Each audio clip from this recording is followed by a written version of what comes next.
Good evening and welcome to the Town Board work session for April 28th, 2026. Today we will have Girl Scout Troop 2182 lead us in the Pledge of Allegiance. If you could come up front.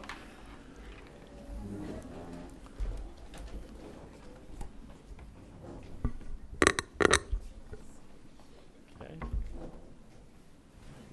Lead us off, ladies. Pledge allegiance to the flag of the United States of America and to the republic for which it stands, one nation, under God, indivisible, with liberty and justice for all. And if we could all remain standing for a moment of silence as we think about those that serve our country, serve our community, our first responders, our military, and also a special prayer for Barbara and her family on the passing of John McMullen, our poet laureate, who was a man of good words and good humor.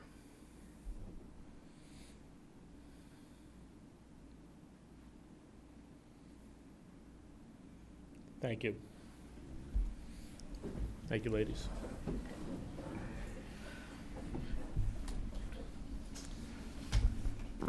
All right, well, since we're in the library, we'll do introductions as well, starting to my right. Good evening, Diana Kloss, Town Clerk. Good evening, Patrick Murphy, Town Councilman. Supervisor Ed Lachterman. Deputy Supervisor Sergio Esposito. Councilwoman Susan Siegel.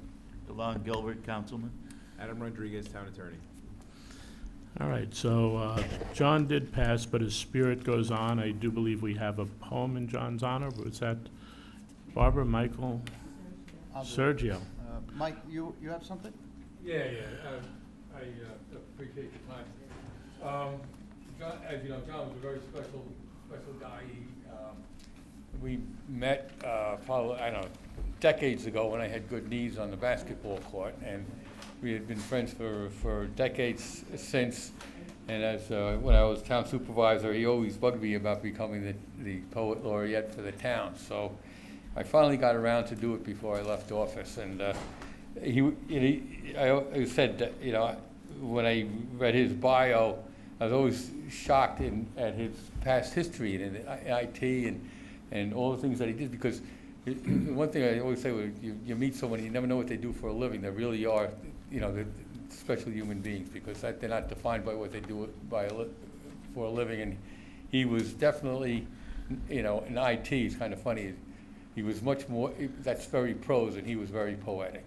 But I will miss him, but I decided I have to, I'll do my own poem in John's honor.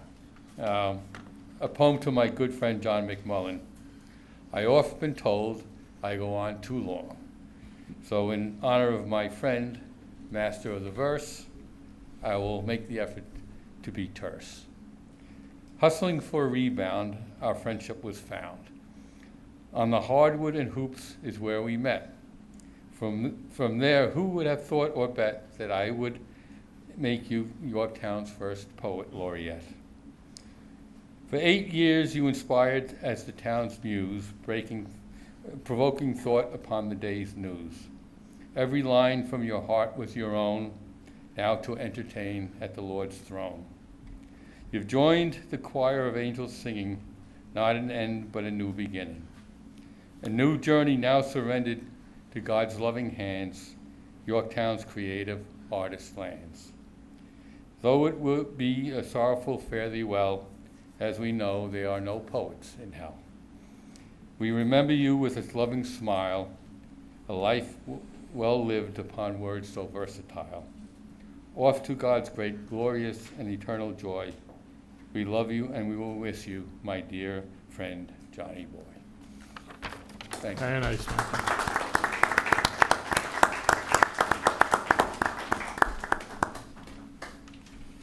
And we have one more poem.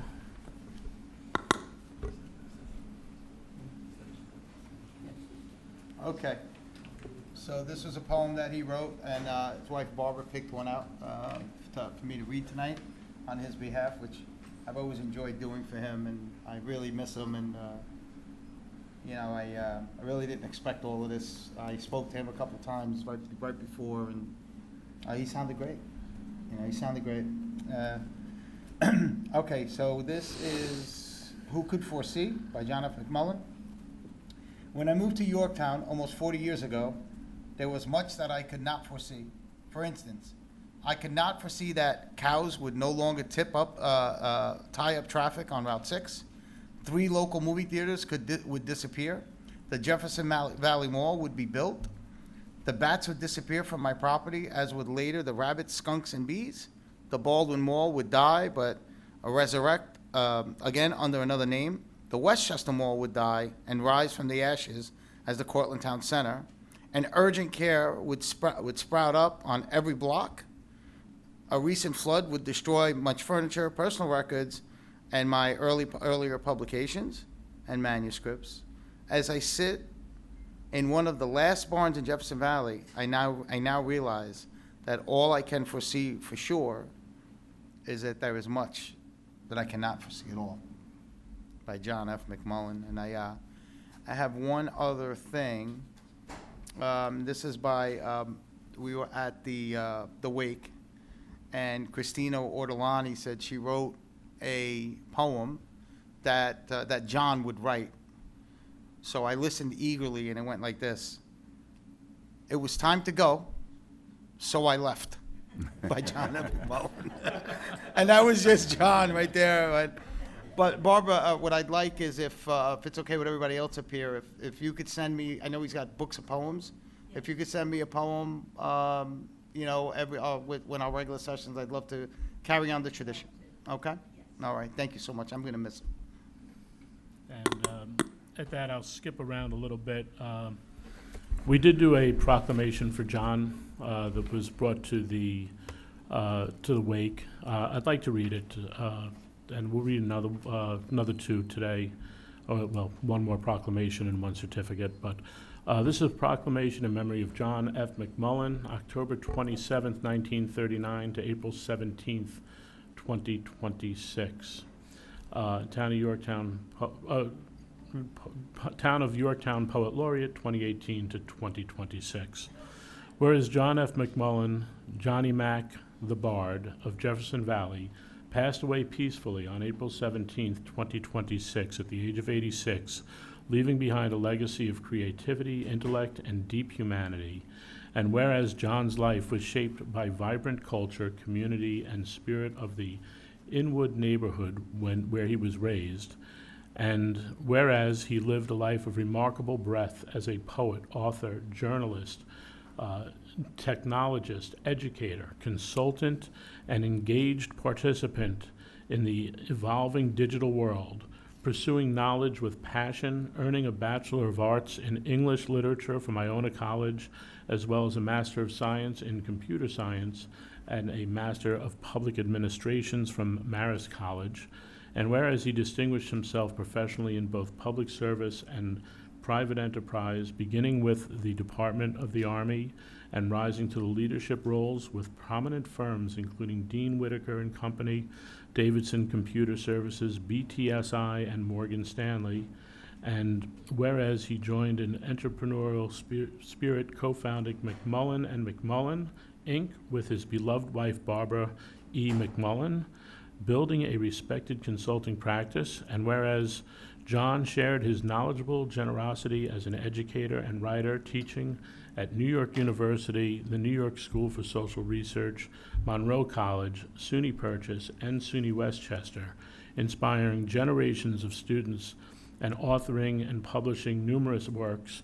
And whereas his literacy contributions were recognized widely, including his service as Poet Laureate of Yorktown beginning in 2018 and his participation in the Mayapack Writers Group and as host of the weekly radio show spanning over 200 episodes.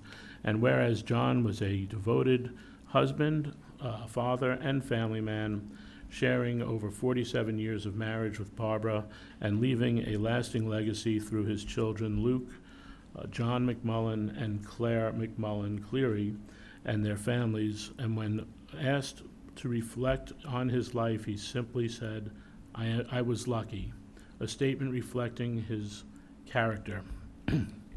Now therefore be it proclaimed that I, Edward A. Lachterman, along with the town board of the town of Yorktown, honor and celebrate his life, the life of John F. McMullen, knowing his legacy will continue to inspire all who value creativity, learning, and the power of language, and that John's memory shall remain a lasting source of pride and inspiration to the community he served and loved.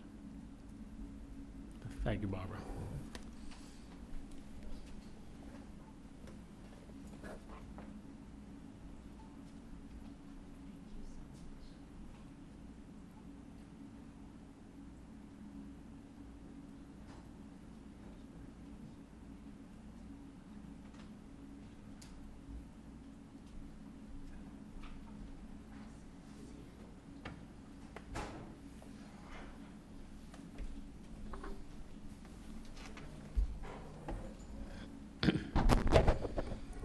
All right.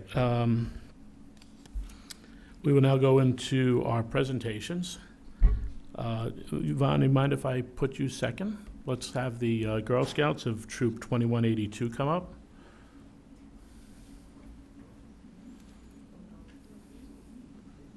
Come on up, girls.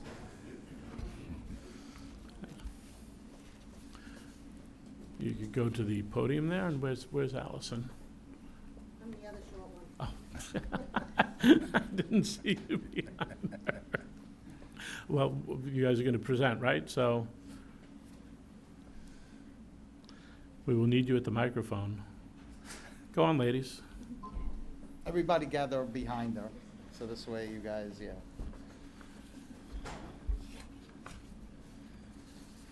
Big picture, Susan. On the camera.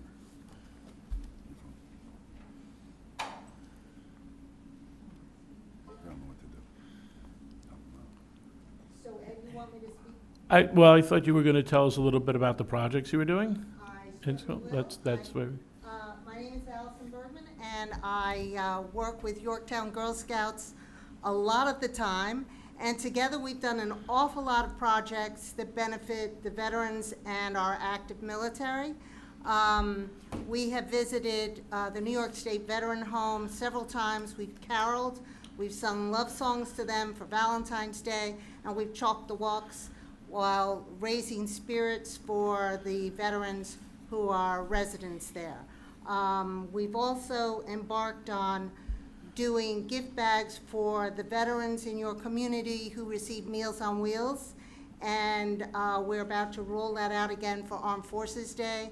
And it's just always a pleasure working with Yorktown Girl Scouts to benefit Yorktown veterans and community. So it's great working with them and doing things in Yorktown. Well, I know we were at your pack up last year for the veterans, but you know, I'm gonna make sure everyone who does not realize that you personally are probably their favorite person without knowing it. So for all of our veterans, has anyone ever received a box of cookies from Operation Cookie Drop? Yes, I see Major Sheridan. Allison was the founder of that in our area, were you not? Yes, So that's many years ago. many years ago? Yes. Yes, well, After 9/11, Well- we needed to do something. Well, you and are- that grew out of it. you are every veteran's favorite, but I personally am very upset because now Carol will not buy the cookies and bring them home. She just sends them off to the veterans. So I get There you very go. upset about that. There you go. But I believe these are some of the girls who also come and help deliver the cookies at our concerts for the Veterans Tribute Concert, and we appreciate that. Ladies, what are your favorite events that you do? You have to step up to the mic and let us know, otherwise that mean man in the back yells at you. I like Fleet Week, and I like Fleet Week, and I also just love helping people and giving them everything they need and just making their day, or maybe just even like their year. What's your favorite cookie? I like the Adventurables. All right. My favorite event was going to the U.S. Army thing and delivering cookies off to the Army. Yeah. The veterans home? Yeah. I'm sure they appreciated that. Thank you. Right. I liked helping get the cookies ready to give to veterans and everything. Very good. I also enjoyed helping, like, giving the boxes, like the cookie boxes to all the veterans. Awesome. Same. All right. There you go.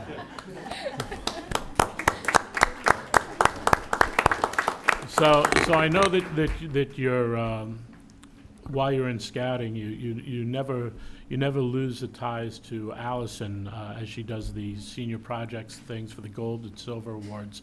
But what some people don't realize is last week or 2 weeks ago now, two weeks, right? Yeah, a little over 2 weeks.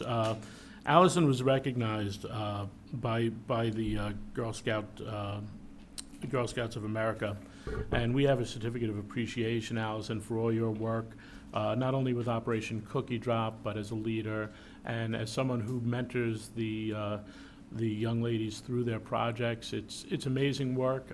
You are forming leaders, and you ladies should be proud of the service that you do, and be very, very happy that you have someone like Allison there supporting and being behind you. So I have the certificate on behalf of the town of Yorktown, an appreciation for all you do. Thank you, Allison. Thank you so much.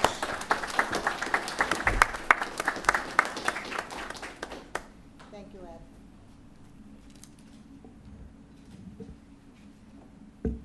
Thank you. Oh, she wants a photo. Do you think we could get a photo, maybe like a group photo? Is that okay? All the girls? Yeah. Okay. Go ahead, girls. Right on here with Ed. Yeah. Board members want to come up? Please.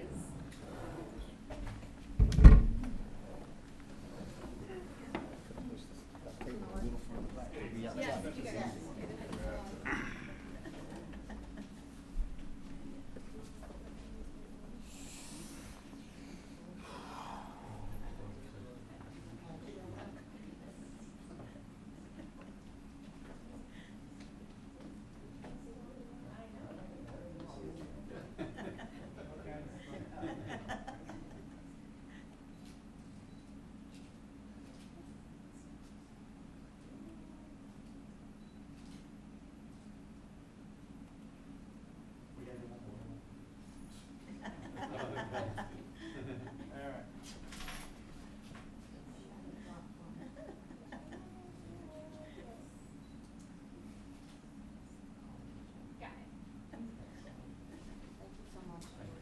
And I'll see you at all your other events. As you know. And as promised, we have hot off the press. And we have. Oh, yes. Thank you so much. I appreciate it. Thank you so much.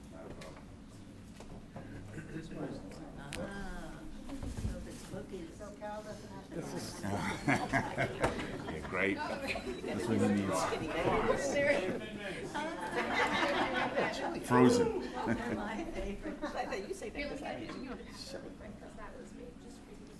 They'll keep you thin, Ed. Thank you.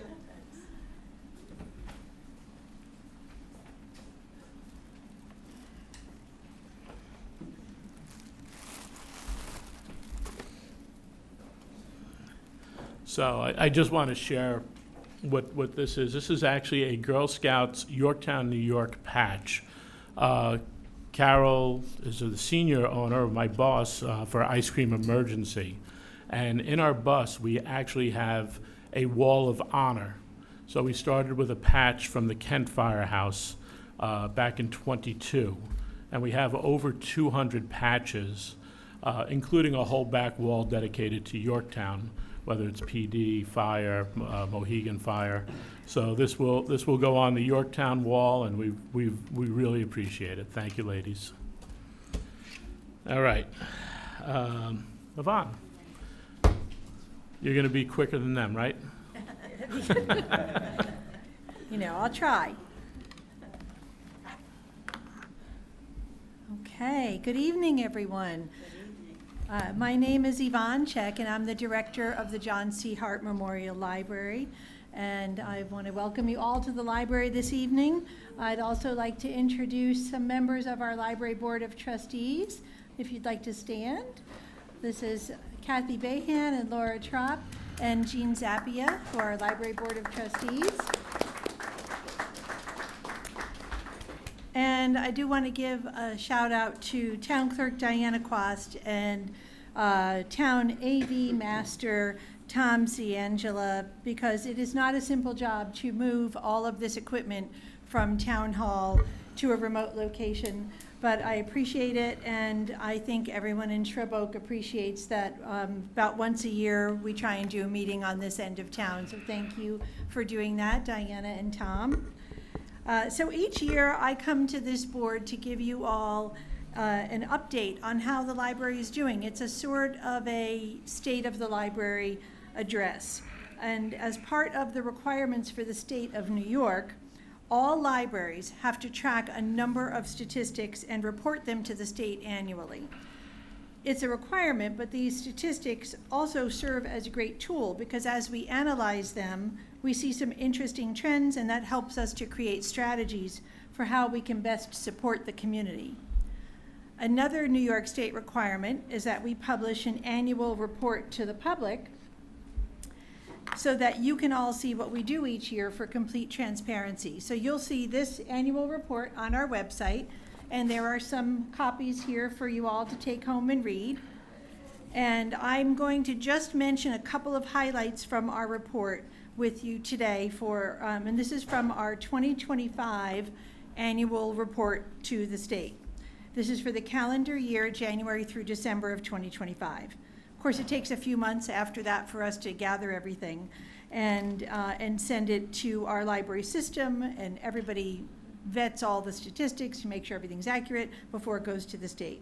So I'm going to share a few standout items with you today. One way to illustrate how much the public uses the library is to look at how many items were circulated or checked out each year in the past year. So the John C. Hart Memorial Library circulated over 400,000 items in 1 year. This is one of the highest circulation numbers on record for this library, and it equates to over 1,200 items a day being circulated out of this building. When we compare our overall 2025 circulation numbers to all of the 38 libraries in Westchester County, you can see that we are the third busiest library out of all the libraries, including Yonkers and White Plains. So that's pretty impressive, and we're not by any means the highest population town in Westchester, and yet we are right behind those big urban libraries. And so that's quite something. So Yorktown loves to read. And we're also the most cost-effective out of all the top 5 libraries, meaning we do more with less. I want to point out 3 other important statistics. The first is that we had nearly 150,000 people use this building in the past year. That's how many people actually walked through the doors. And it averages about 400 people per day. The second thing I wanted to point out is that our public computers were used about 5,000 times in the last year. And that tells you that many people in this community still rely on the library for access to the internet. And the last thing to point out from here is that we issued over 1,500 new library cards last year. That means 1,500 new library users. And moving on to our library programs, we offered over 2,600 programs in 2025, with almost 35,000 people attending our library programs. That's across every age group, from newborns all the way up through senior citizens. And that's an average of over 100 people per day coming to library programs. That doesn't include people who use the library for other reasons. That's just the people who come to our programs. So, since this is a State of the Library address, the state of the library is strong. Last year, when I did this address, I told you all that we added the New York Times online subscription to our list of resources. Well, now we also have the full online subscription for the Wall Street Journal. It's available to every cardholder from wherever you are, and you can access it on your phone, your home computer, wherever you have internet access. You can read every article, you can play the games, you can do everything that is offered by both of these important national newspapers, and it's available to you free using your library card. And as I always say, the library card is the best card in your wallet. We also continue to offer Hoopla streaming service, which has become very popular, and it's a competitor to Netflix, except that Hoopla also offers, in addition to movies, it offers free ebooks and free e-audiobooks. And if you haven't already downloaded the free Libby app for ebooks and e-audiobooks and digital magazines, you absolutely should. It will save you a lot of money. With Libby, you get all of these free resources, again, using your library card. We continue to increase our digital offerings, and this is based on the demand of cardholders because we look at the data, we see the trends, and it's based on the data that we track that we're offering these resources to you. The other free streaming service we offer is Freegal, which is a competitor to Spotify, and you can use this on your computer, your phone, your tablet. You get free downloadable or streaming music. And again, you need your library card for this. People using this service download between 1,000 and 3,000 free songs per month, just from this library. So we hear you. We're responding through the data. You have said to us, you want your traditional books, but you also want more access to e-resources. And we know this by looking at the stats and the trends, so we're providing it. Yvonne, I don't mean to cut you off, but just why don't you share with the people like how electronic books work through the county? You know, because everybody thinks that electronic books, you got to have 1 million copies, but you really don't. So the way that ebooks work is we share we share all of our resources, not only our ebooks, but all of our print books as well. We share all of these resources with all of the libraries in Westchester County. So if it's a print book and you want a book and we don't happen to have a copy here, we request it from another library, and usually the next day it's here in our library. With ebooks, we share those resources as well. Ebooks that we purchase, priority go to our patrons, and then if there's nobody else waiting to hold on that, another library gets to use one of our ebooks, and we share with and we get to use other libraries' ebooks as well.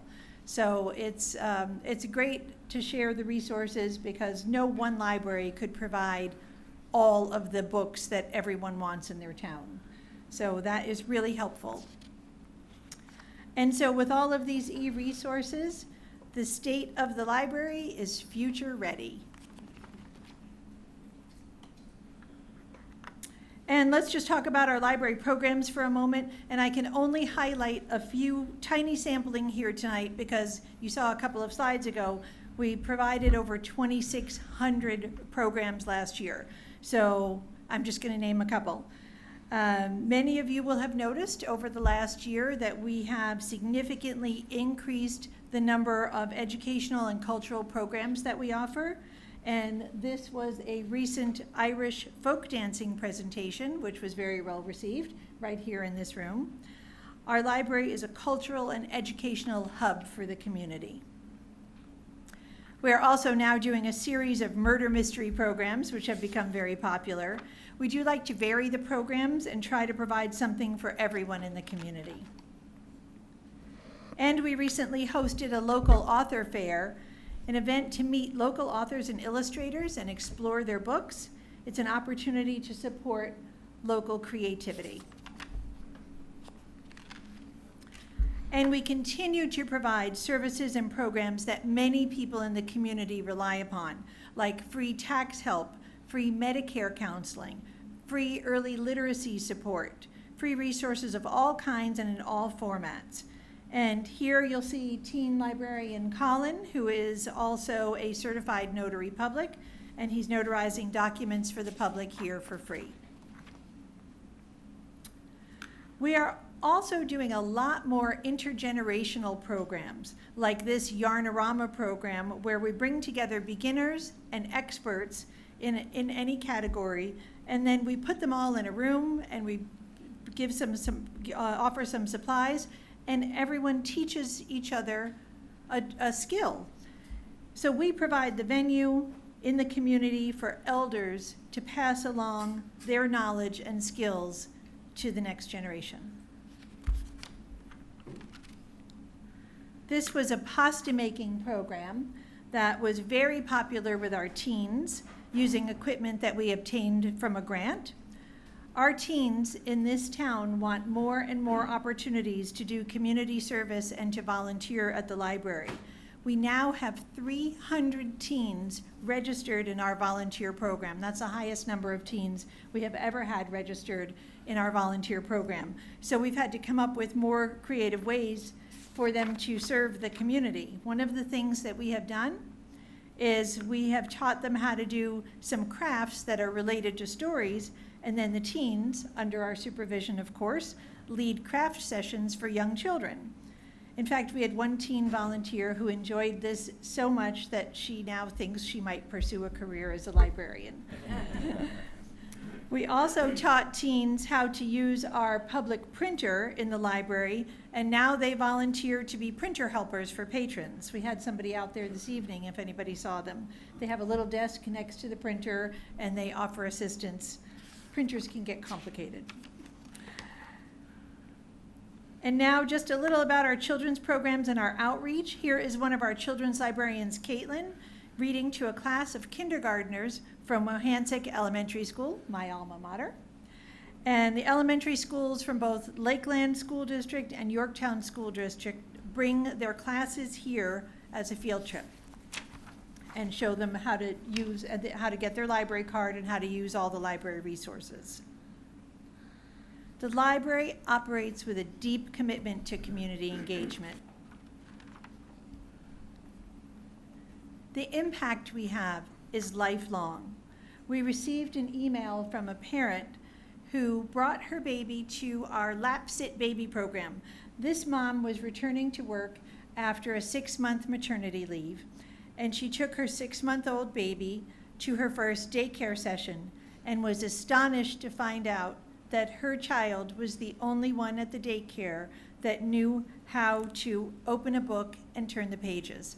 And she sent us an email attributing that to our Baby Lap Sit program. So that's where we teach children, we teach infants how to look at board books. So we're creating lifelong readers. These are some of our Storytime programs, each focusing on a different area of literacy. And while our children's programs have always been very popular, we continue to try and expand our offerings. In 2025, we held our first ever New Year's Eve party, where families brought their children to the library on New Year's Eve day, and we did a countdown to noon with over 150 people attending, and many families commented on how grateful they were to have a free, family-friendly event. So they rang in 2026 here at the library. This was one of our popular Minecraft story and craft programs. Libraries are transform communities. We are changing lives every day here at the library. So that is a tiny sampling of what we have been doing. Now what's happening next at the library? We're working on some much needed upgrades to our facility. The original house, which is what you're sitting in right now, is getting a new shingled roof thanks to a matching grant from the state. And you all know this was the original Victorian house that belonged to John C. Hart. It was a 2-story home, and this is where he raised his family. And his children left it to the town for the purpose of becoming the town's first library. And so in addition to getting a new roof on this section of the building, we are about to create a teen space for the first time. With a matching grant that we also received from the state, we're going to be starting this renovation in a few months. This will also, for the first time, give teens a space that they can call their own. We are walking distance to Lakeland High School, so many students like to come here after school, and now they'll have an area carved out just for them. So we're very excited about that. And within this renovation is also a project to combine our 2 service desks and to make them into one super service desk, and to create some efficiencies with our workflows. We're also going to get some new flooring in the main section of the library. I know some of you may miss the 40-year-old carpet with the duct tape, but it is time to get a new floor. And while the library is always evolving, it's still always a place to just come and read. It's a place for knowledge in all its forms, for discovery, for entertainment, and for connection. Libraries are a reflection of the communities that they serve. So I hope I've given you a good overview and a small but representative sampling of the kinds of programs and resources that we provide, and a look at what's coming up next at the library. The John C. Hart Memorial Library has served this town for over 100 years in this same location, and we look forward to serving you for the next 100 years. Thank you.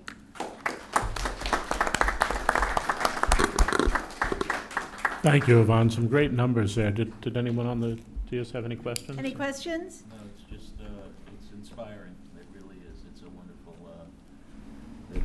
you're an incredible resource for the town. We really try and listen to what the community needs, and those needs are changing all the time. So we have to be able to respond and to pivot and to move along with technology in all the different forms that it has. My library card looks like it's about 50 years old. I just want to just follow up with what I said. Thank you, and I'm delighted to add to your statistics. I will continue to use you. Thank you for your service. Thank you to the Board of Trustees. So Yvonne, you guys are just amazing. So I mean, the way you, as you say, pivot. You're pivoting every day. Things are changing every day, and you even have tech help for people that need it. I mean, it's just, I don't know where you're coming up with all this stuff, but keep doing the great job that you're doing, and the board as well. You guys are fantastic. Really amazing. Thank you. And when people talk about taxes and they complain about the taxes, this is where your tax dollar is going to support all of this. So it's tax dollars well worth spent.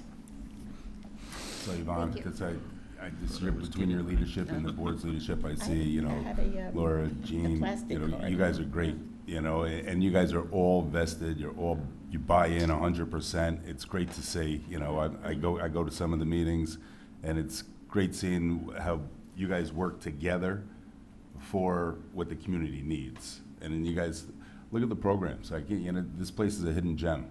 It really is, and I try to say it every time at the town board, and you know. With those numbers, not so hidden. Yeah. Definitely. No, a gem. but you know, there's a lot. Like, look at the adult services. Whether it's Social Security, it's taxes, it's this. You know, you have stuff from infants to seniors here. So keep up the good work. That's all. And recently had the county clerk up here too for a mobile clerk's office. Okay. Yep, mobile county clerk was here to provide those services. Yeah. Yeah, So we're always partnering with lots of other organizations to bring services right here to Yorktown. when's the next puppy adoption? Well, we might do one again this summer. We'll see. There you go. We've got a new program coming up, Read to Kittens. I saw that. So yeah, that should be really, really fun. Very good. Well, great Thank work. you. Thank you. Thanks again. More important, the board. You guys do a great job. Okay. I'd like to move into discussions, but I actually forgot something I was going to announce in the beginning. Our clerk has been trying to work out a date for the second meeting for our EMS panel. get our end results and get ready to release our RFP for some plans on where to go with EMS in the county, or at least in our region, and what's happening in the county in general. And happy to announce that Thursday, May 28th at 6 p.m., and even happy to announce that it is in Yorktown instead of Cortland this time around. And it'll be at the Albert A. Cappellini Community and Cultural Center downstairs in the senior nutrition room. Correct, Diane? Correct. Thank you. Could I just add to that? Based on the first roundtable discussion that was March 30th, I've been working with the two, the sorry about that, I'll get my teeth together. The Yorktown Volunteer Ambulance Corps and the Mohegan EMS, which is a volunteer ambulance corps. And they already have submitted to the town the outline for a study proposal. And I don't think anything is going to change at the end of this May meeting. So we've lost 2 months in proceeding with this, and Susan, I'm very disappointed. I'd be disappointed if we said we were going to have a second meeting, have the people back, which we did, and then say, you know what, we don't really need your information. It was And decided at that Susan, meeting that it was- everything was decided. Everything was not decided. We've so- already determined that the need is there, but it's not imminent, and it's not urgent, and it's not the here and now. So you say we lost another month, but what is the rush if we're covered adequately? I know you've said it multiple times. You wrote a newspaper article saying that, be careful because no ambulance is going to be there. You even made a snide remark to me when we were sitting here in this exact room the last time. You said, I hope you don't get sick. That's what you told me. And that's really not the case. So, I understand you want to push it through and you're passionate about it, and we're all on board with it. Regardless, But Sergio, waiting another month isn't going to. Well, there's also a process, and we've made a public announcement. We'd be having a meeting, and it is inappropriate to just say, no, thank you, because we did not hear from everyone, and I'm still trying to get some other people up there that could add to the conversation. And this is a board of 5, and we have the Cortland board to consider as well. Correct. And I don't think one individual should drive how we move forward. Cortland has already, in January, has already voted unanimously to participate in the study. It's been the Yorktown Town Board that's been delaying this. All right, since Susan, There's no delay. We're doing our due diligence. Okay. So the meeting's May I've 28th. had my say. Yeah. Let's go. It's over. All right, thank you so much. And I hope we see some really good participation there from anyone with that EMS and emergency service background.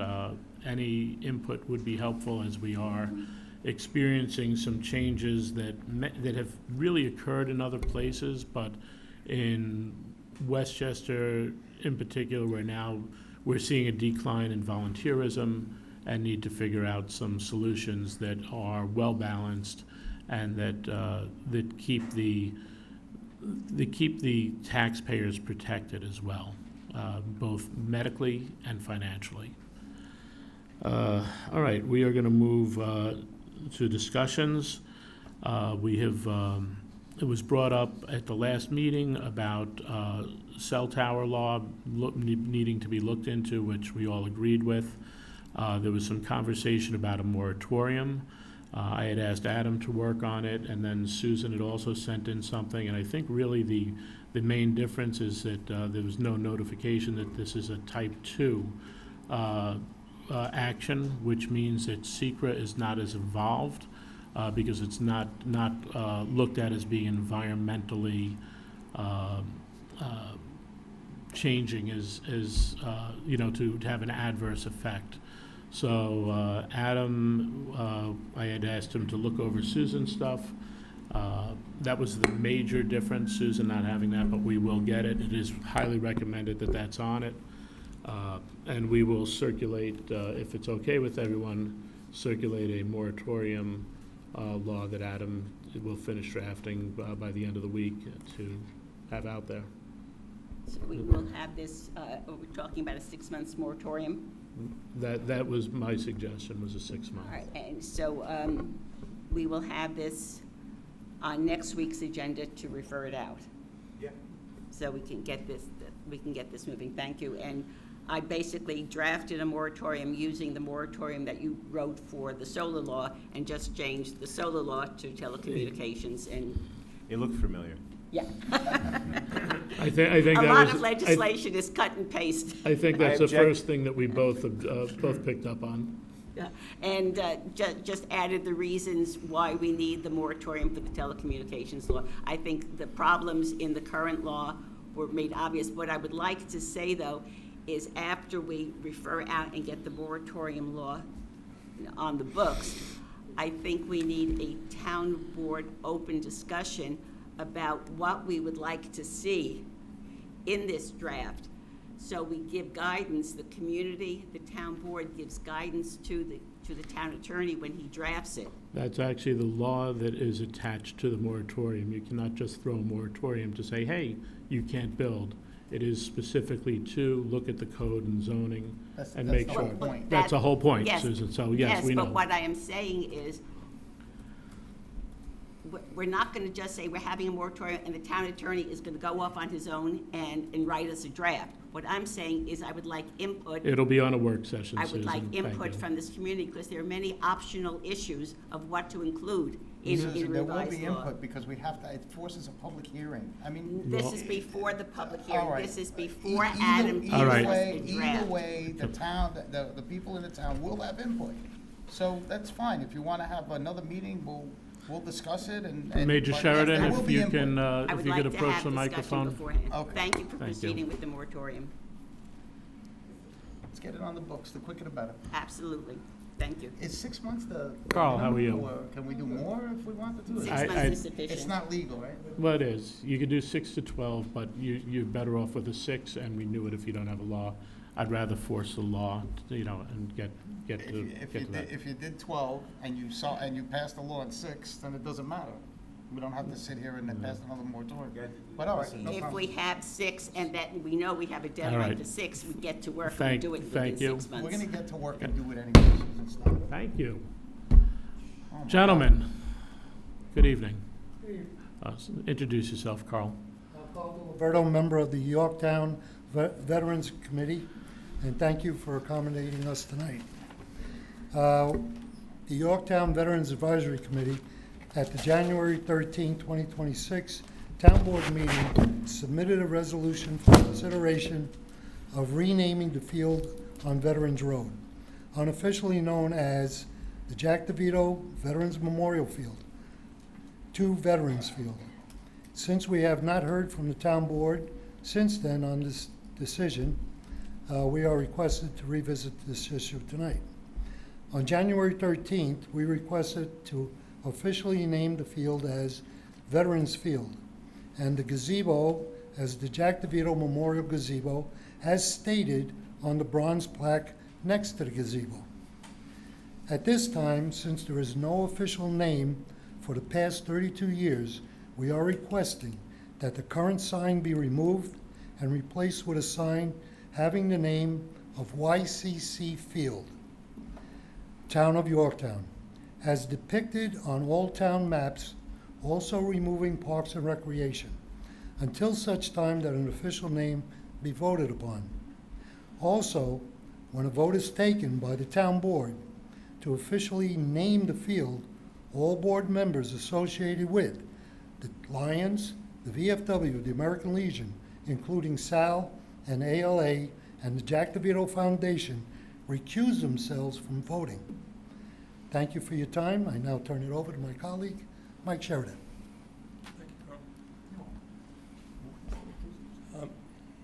I'm Major Mike Sheridan, also from the Veterans Advisory Committee. Earlier this evening, while we were listening to some of the presentations, I was reminded of the old gem, out of the mouths of babes oftentimes come gems.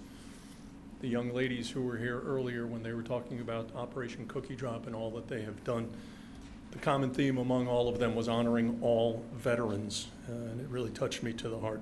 And I think it's a lesson that some of the more senior members present may take to heart. Back on January 13th, we presented you with a resolution that had been drafted, ready to your hand, ready for execution if you so chose. You chose not to take up the measure, and we have not heard back on any attempts that you were coming up with for a replacement measure. We were sent to conduct negotiations with another interested party. Those negotiations failed when our compromise was rebuffed. At that January 13th meeting, various members of the board asserted that the town records from 1994, as contained in the archives, either weren't accurate or they weren't complete. And I would say to the contrary, through an exhaustive Freedom of Information Act request, going through all of the files from January 1994, not January, from the summer of 1994, when the supposed action of supposedly naming the field what it is supposedly named now has been asserted to have been, well, that was the clear intent of the board.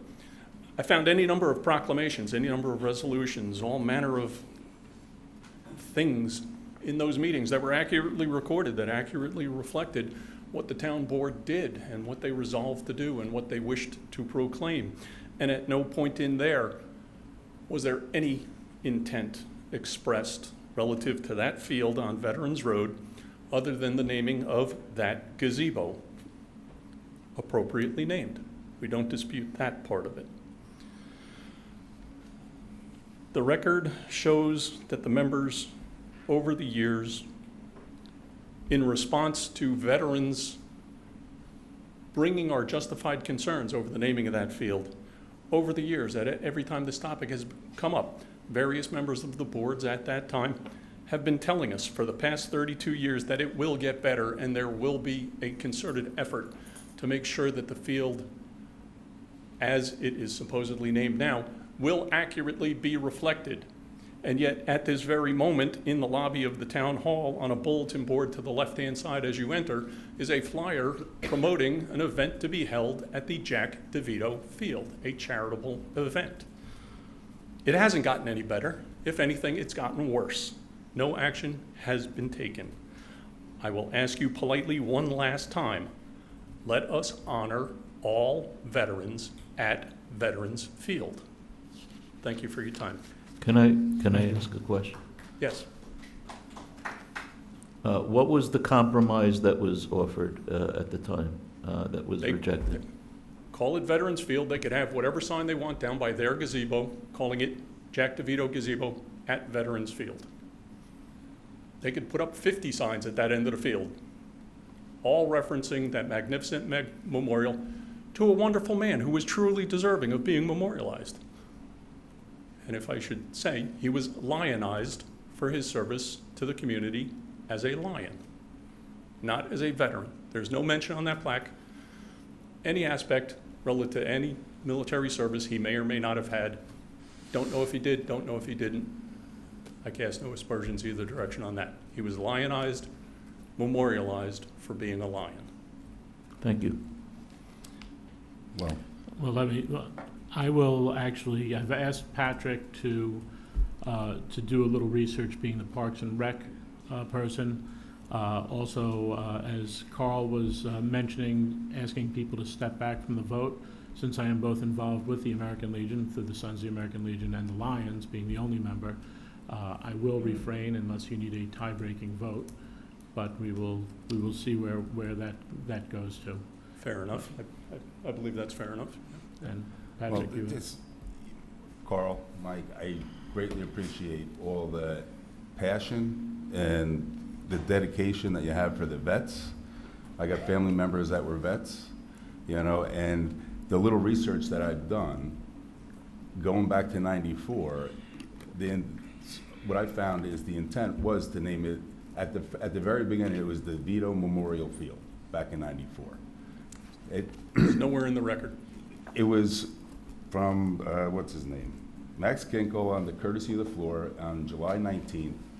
He came up, it was Courtesy of the Floor, and he annexed here as, he wanted the field to be named the Vito Memorial Field. That's in his statement. Max Kinkle from the VFW said that? Yes. because we were not able to find in our exhaustive use through FOIA, the attachment with his statements that was supposed to be attached to those meetings. If you have a copy of it, I'd dearly love to see it, because it was not available in the town archives. Okay. So, look at this, we're trying to put this issue to bed. It's going back to 1994. Yep. You know, it's come up in 2023. It's coming up now again. And, you know, I personally, I know that the DeVitos are just as passionate as you guys are about the field. You know, I want to finalize this thing, and I would like to just put a resolution that basically they keep the name of the field, and they're more than willing to put up a, they construct a Veterans Plaza on the field. The Memorial The Flag Veterans Plaza was our idea for the far end of the field. Yeah. Okay, so they're more than willing to work with you in reference to building it and taking care of it. Patrick, when you say keep the name the same, what do you mean? Jack DeVito Veterans Memorial Field and Track. It is not currently named that through any record that we can find, to include the minutes of regular town meeting, July 19th, 1994. There's a sign outside that says it. And from what I see, even going back to '84, the intention was to name it the DeVito Memorial Field. Then it's got switched to Jack DeVito Memorial, Veterans Memorial Field. The intention, you have all the paperwork there. The intention was to name it Excuse me for a second. Go ahead. Pat, yeah. it may be an intention, but it's not official. I know. That's why I asked, since it's not official, we're trying to take put the out, sign we're trying to down. put out, we're trying to remedy an issue from 1994. And the intention, just as you're here in 2026, in 1994, there was people like, no problem, this is the way it should be done. So, you know, they're not here to defend the intention there. And we're just trying to fix the issue. You're trying to fix an issue that no town board prior to this town board I get it, took but care of. you know, we're just trying to want- do the right thing for everybody, and we're trying to make it so that they'll construct a Veterans Plaza on the field. No, the only plaza that we talked about was naming where the flagpole is, because we do our honor services there. That's the only thing. We weren't asking for anything to be built. We just, Mike, when we put this together for the resolution, was 3 names. Jack DeVito Gazebo, as it's stated on, Memorial Gazebo, as it's stated on the plaque, Veterans Field, and the other one was Honor Flag Plaza, only because we did the thing. There was no construction at all mentioned, you know? But I think they spoke about putting up a sign at that meeting in January. that was just For a you. small plaque, but I- that would have been it. But we just want recognition for all veterans. There's 500 parcels of veterans in this town. Give them their due. Well, That's all we're Carl, asking. Carl, that's probably not really a fair statement, considering I think we're the only town with a veteran memorials circle. And is it Downing is not, well, look at what we've done and are doing in that, it has not ended. And is Downing also Downing Veterans Field, or? No, excuse me, Mike. Downing, a couple of years ago when we met 23. with the town board, with Parks and Rec, actually, it said Downing Veterans Memorial Field. The only memorial there was to John Downing. It was his memorial field. We just asked for veteran to be taken off, not memorial. But they took off memorial also, and it's now just Downing. But it was just taken off because there was no memorials there for veterans. Mm-hmm. And same as Veterans Field. The memorials are in the circle.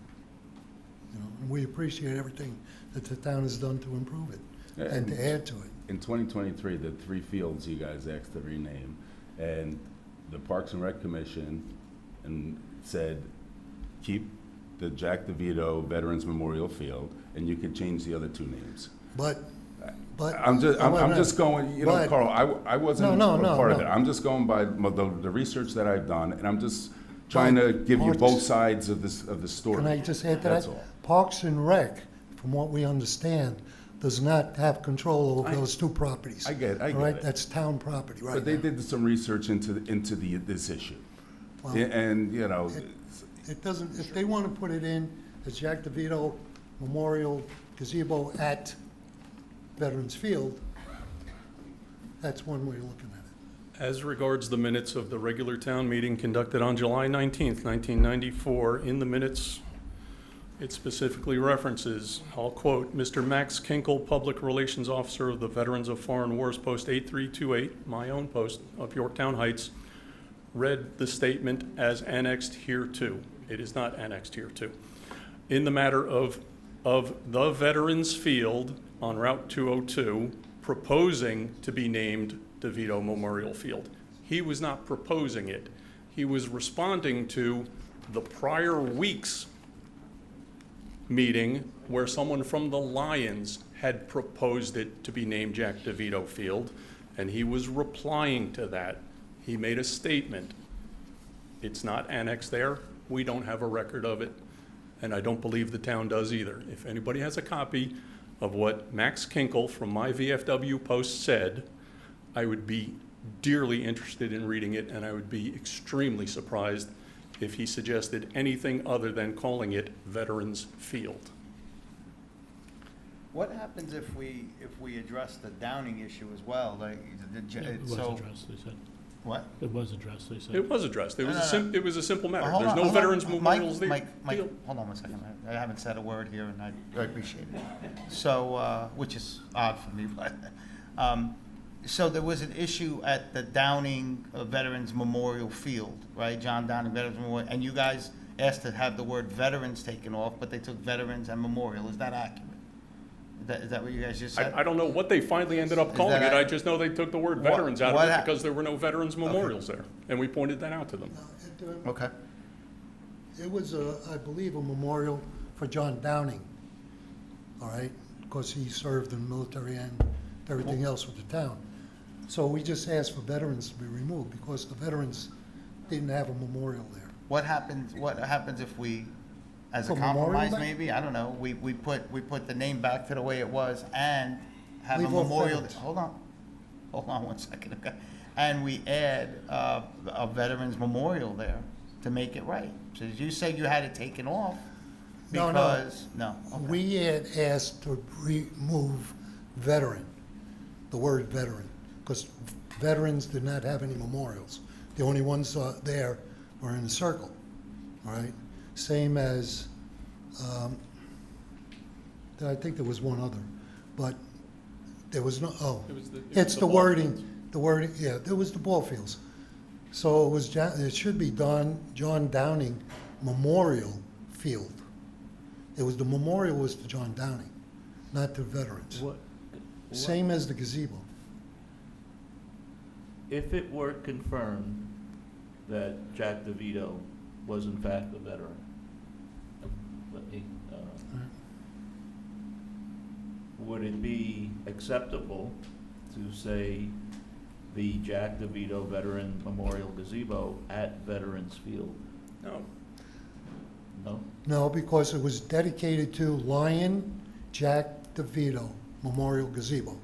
Never mentioned anything about a veteran for him. The memorial was him. The Lions did the memorial for Jack. Had no mention of veteran in it. Whether or not he is a veteran, we don't really know. If you call it Veterans Field, and if he is in fact a veteran, I have no reason to doubt it, I have no reason to believe it.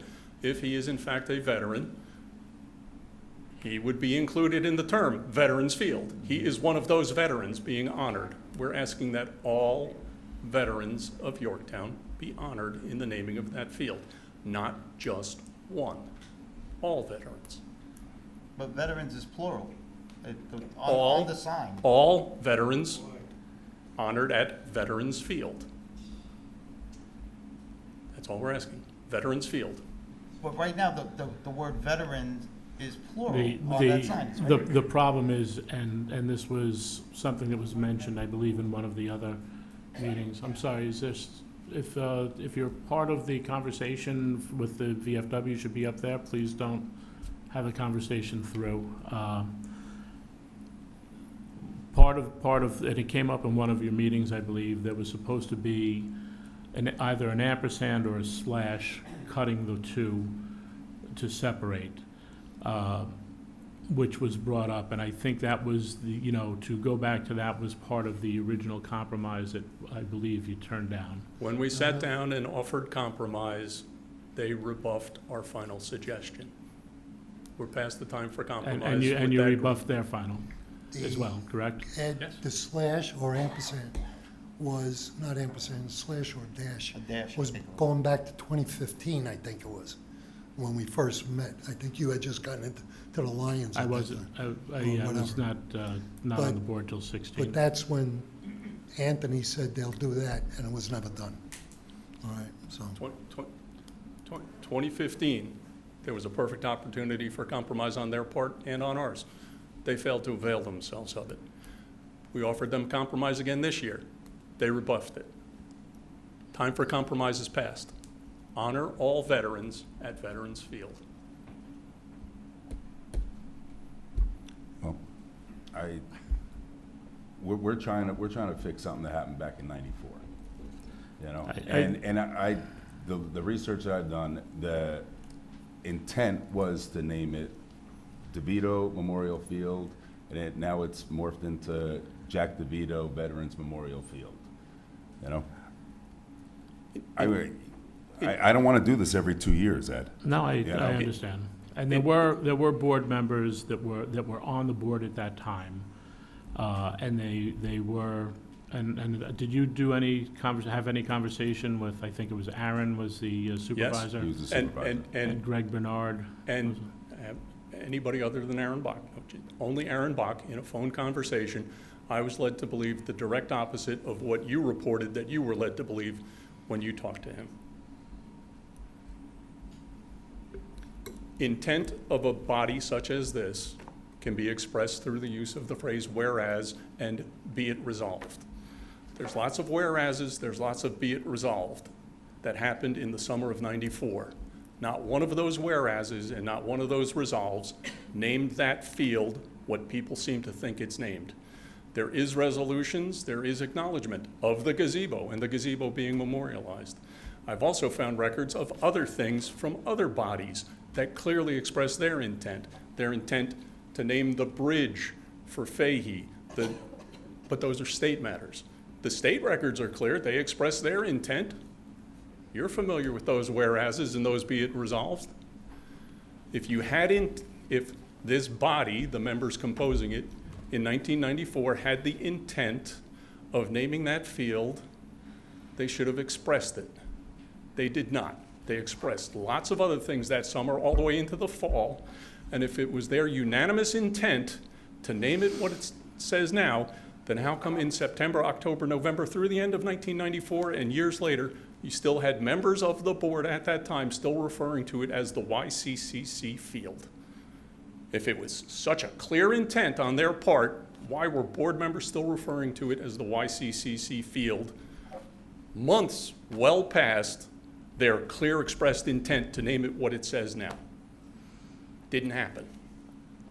Well, I will say that my wife still calls the Albert A. Capellini Community and Cultural Center. Sixth grade school. The sixth grade school, because that is, when you have a. Hence Carl's suggestion, take down the sign that's there now and put up a sign that says YCCC field. But take that sign down. That field is not named that. No. Subject to anyone's questions, that concludes my presentation.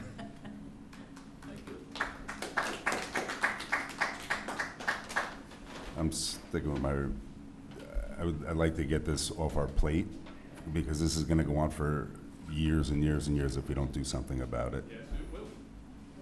Well, I'd like to formalize it and make a resolution to keep the name, do the Veterans Plaza, and have the DeVito family take care of that. That's my suggestion. I have to sit out of it, guys. Didn't he say that he doesn't need a plaza? I think we need to talk about this more. I think we're ready for a resolution. Yeah, I don't think we're ready We're for a not ready for a resolution. resolution. I'm sorry, I don't think we're ready for your resolution, Pat. All right. Let's discuss this offline. We can exchange emails on it. Okay.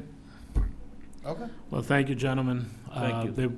The other board members would like some time to maybe do their own research, talk, and I'm going to revisit my conversation with Aaron, just to see where that is. Even though I won't be voting, I want to make sure that what I recall is accurate. But We we'll should see talk where we to go. Greg Bernard too. I thought, I was under the impression that he was the one that suggested adding veterans or something like that. I don't know the whole story on that. Do you know, Mike? Anything? I moved here in '96. I wasn't even here for the discussions in '94. I know, but I think- neither was I, but actually, I'm just gonna ask him, that's all. Yeah, and I think it actually makes a little sense. I think what happened was they were naming it the Jack DeVito Field. Max spoke at a meeting, which it seems like you had that reference. Because he said that someone came in, they spoke, and then they hastily threw together Jack DeVito Veterans Memorial Field, figuring it was a quick fix and not a 34-year, 35-year issue that's been coming back around, or, well, 32 years, sorry. So we'll, you guys could finish that research out, unless, Jim, do you have anything to add, or? You could come up, Jim. And I see you have one of your commissioners. Are you here for this, John, or just to? I am. You can come up. Yeah, there's a lot of open space and there's a lot of places that may not say parks on the tax map that I still oversee. So, you know, to say that our Parks Department doesn't care for that field and that park is kind of an insult to the department. I think there's a such thing as common law marriage, right? You know, something is named something for so long, your residents know it as that. That's kind of what we have going on here. I don't know how many resolutions you have for any of our parks. So we really have to do some deep diving to see each of our 30+ parks to see what their names are and whether or not there's a resolution for those names.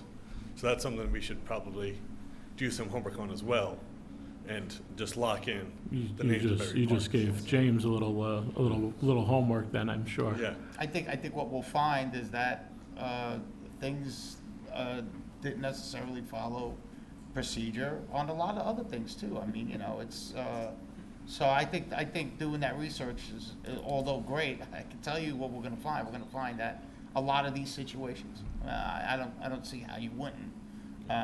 But that being said, yeah, I don't know.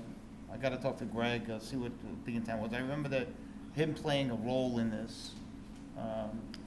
And Nick works for Highway, so it'd be easy to get a hold of him. I still have Greg's cell. But I think it's a practice that's worth doing, and I think it's I'll do it. important for us to clean up all the names.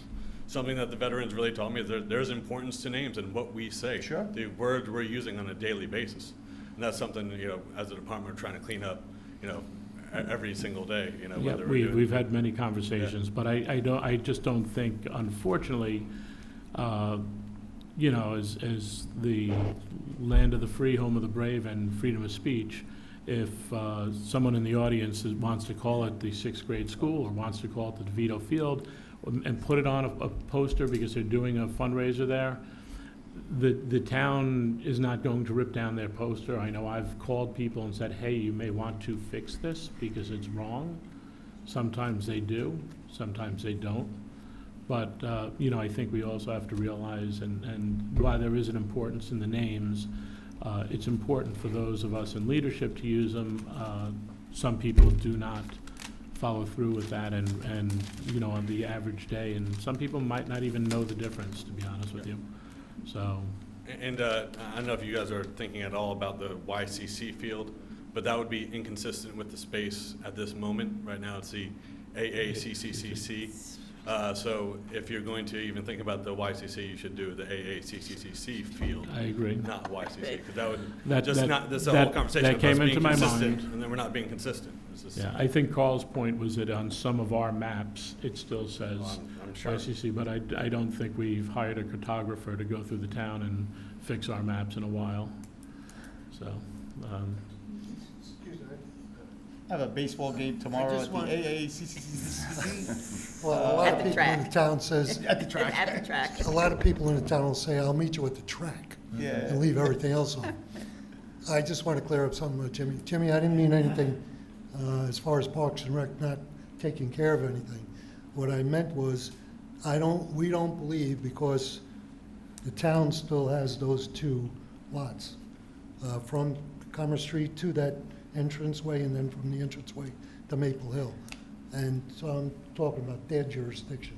I know you maintain it, but that's what I was referring to. in the essence, the town owns every park within it.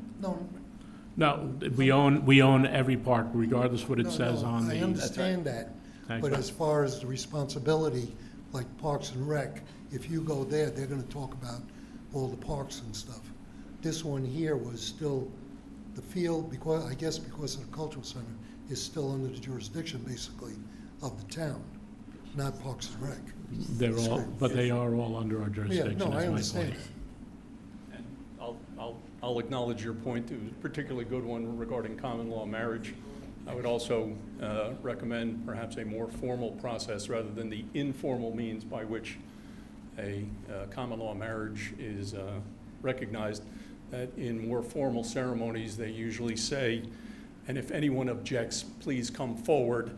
And Max Kinkle did at the very next meeting and objected, and his objection is what is registered. So it was a bright idea for a grand total of 1 week, and then it was objected to, and it has been consistently objected to ever since.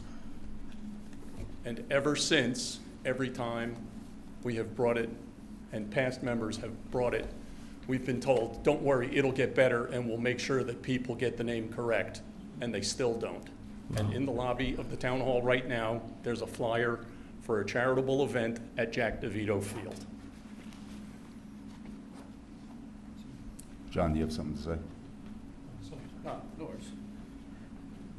What I would just say is you guys are in a difficult spot right now with this, because between our veterans, which we all love, and the DeVito family, which has given so much to Yorktown, I know that they've tried, and we tried with Parks and Rec, but to come up with a better compromise than taking either one of their names off that facility. I know it's difficult.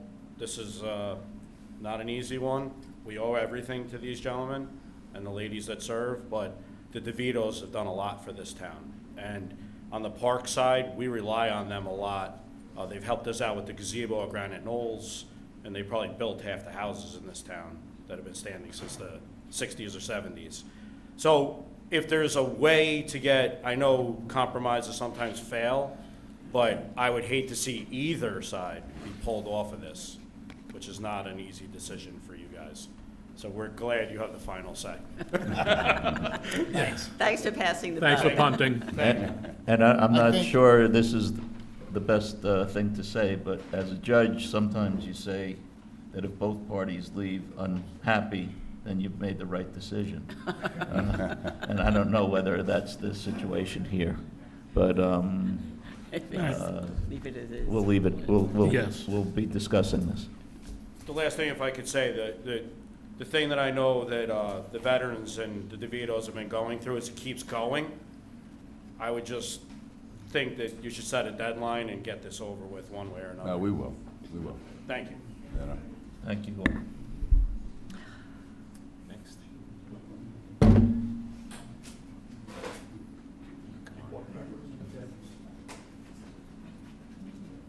Oh, gosh. What are we doing here? What's going on? In summary, honor all veterans at Veterans Field. Turn to the camera. Honor all veterans at Veterans Field. Thank you, Major.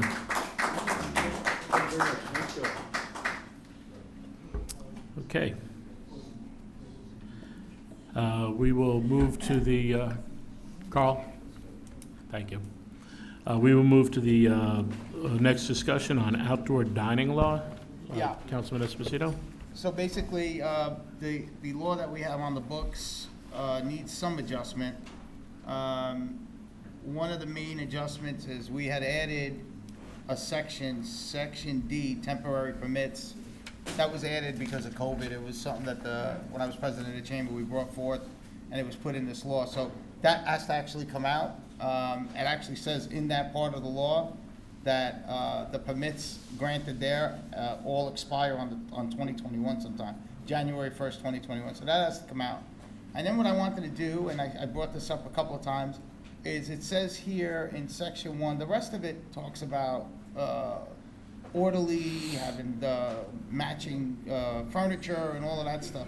I don't think any of that has to get taken out. But there is a section where the building inspector is authorized to grant annual revocable permits, and there's something in the master fee schedule for a fee for that permit, and up to 12 seats. And he's got to check life, health, safety, and all of that. Anything over 12 seats goes to planning. And of course, if it's 12 seats and there's anything that has to be done with the site plan, that has to go to planning no matter what. So I'm proposing that we change that number. We drop section D because it's useless.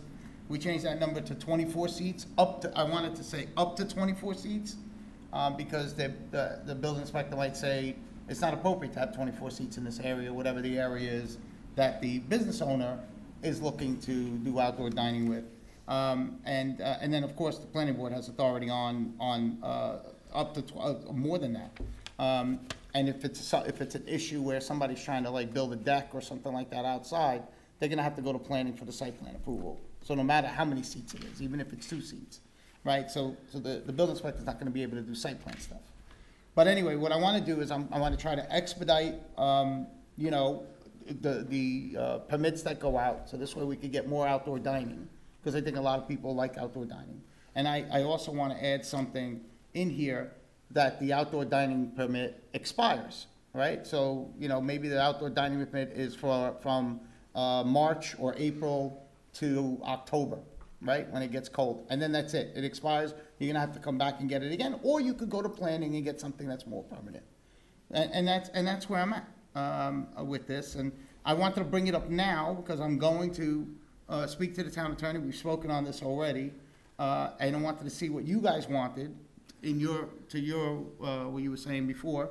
So this way we could get some of these suggestions in the law that we'll be looking at and then have a public hearing on. That's the way to go, to have the discussion about what goes, yeah. I So was thank ahead you. ahead of you on this one, Thank you. Susan. Okay, all right, yeah. That's why I brought this. So anyway, so that's why I'm bringing it up. And if you guys have any suggestions, I'll write them down. And then what we'll do, we'll put it in the law, or whatever that is. However, you know, I'm bringing this forward, so I'll see what we could do and what's added and how we could word it in legalese. That Adam his expertise will help us on that. And then what I'll do is I'll bring it back, and then we'll see if we want to refer it out, make any more changes, and then we'll have something tangible to look at. So any suggestions? I'm Well, ready I and willing to have a hear. question. Robin, would you like to come to the podium too? I I'm have sure a you- question, because you said something about, you know, the season, which obviously makes sense. Is this going to be an annual permit that they have to get? It is already. So it's an annual So permit? the current law, it's already an annual And permit. We're not changing any You're of that. keeping that, okay. The other issue. I would like to put a time frame so this way it's more clear. Which, from month to month? Right. And we could pick the month to month, but I'm thinking, you know, March. I mean, who's gonna sit outside and look for a permit in No, February, no. right? The other question I have, and I'm not familiar with the current code, but in thinking about some of the outdoor dining that as exists and some of it pre-COVID and after COVID, does the code, or does the current code, or in your proposed amendments, should it make a distinction between just putting some tables and chairs out or making any physical changes, no matter how many tables there are? For physical changes, like let's say you wanted to put a patio down or something like that, you wouldn't be able to, that's a physical change. But let's say you already had a patio out there and you want to put some tables and chairs out there. that would be something that the building inspector would handle. You'd get the permit, you'd pay the fee, whatever it is that's already there. And then, and another problem that this would resolve is we have a lot of stuff out there that people aren't, that there's outdoor dining out there that's not being, that it's been out there for years, just like you said. With this permit, with this change, we'll get the building inspector to go out and inspect the areas. And then tell people you have to pull a permit for this, you have to change this. You know, there's one particular area that I'm not really happy with. I love the outdoor dining, it's a wonderful place, but it's right on a corner, and it's right on a bad turn, and there's some flower pots out there. The flower pots are supposed to have have concrete in it, so this way a car can't jump the curb. Whether or not those flower pots have concrete in them or not, I'm not sure. And whether or not they have enough concrete in them or not, I'm not sure. And these are things that can be addressed on a yearly basis, unless the person wants to go in front of planning and get a more permanent solution. Or if it's a new business or something that's coming in, they do that during their site plan process when they're opening up and they're doing their plans. Can I make a suggestion? Yeah. You just set a deadline for everybody to give me comments, you know, and then I can put something together. Sure, we could do that. Frankly, I'm not familiar with the current law, Yeah. so I don't Yeah. know. Well, that's, I'm just bringing it. I mean, I'm telling and you that what's in my includes Robin. I mean, I can ask John for any input he has. head. I've asked Robin for comments today, she sent me comments. Okay. Yeah, all right, well, my biggest concern would probably be, you know, making sure it doesn't upset the parking. So currently in the law, the building inspector could go up to 12 seats. 12 seats can upset parking too. Right. And so he's authorized to look at that. And if it upsets the parking, then what we would do is we would say, I would like to change the wording to up to. So this way, if he gets there and he says, okay, you know what, there's not enough parking for this, you could have 6, or you could have 8. It doesn't necessarily have to be the 24 number.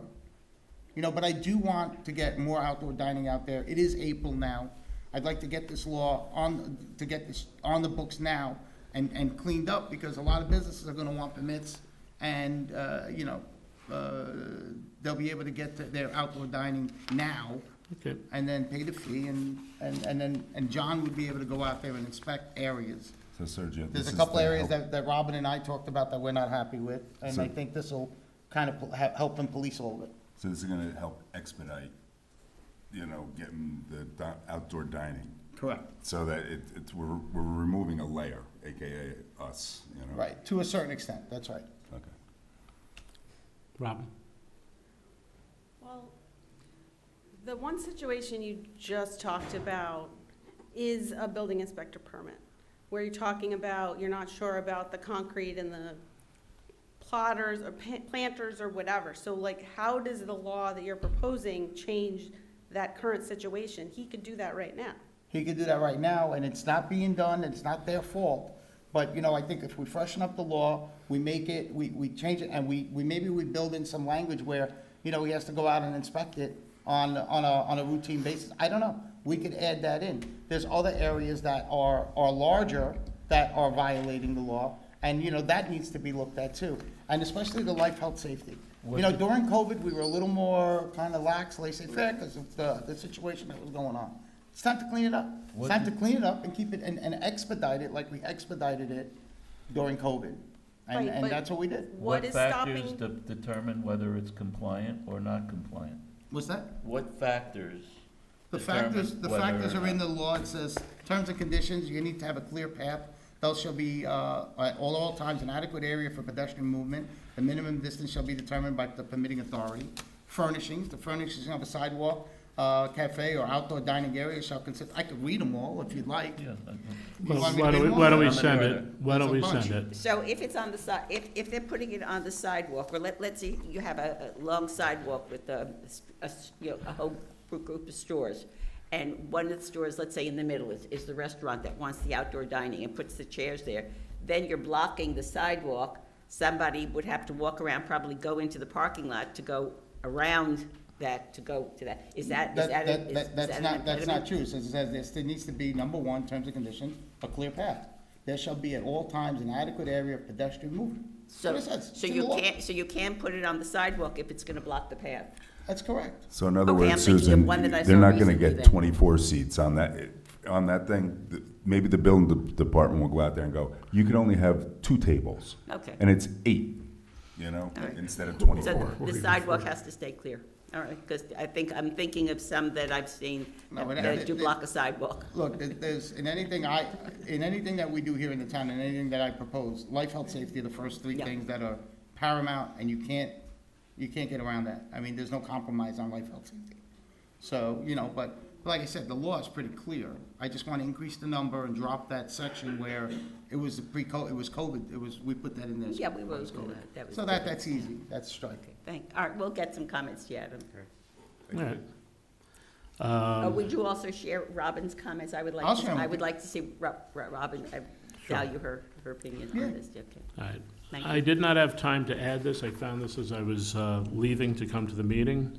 I had received an email regarding a letter by the Hudson, the Riverkeeper, regarding the changes to the SECRA law.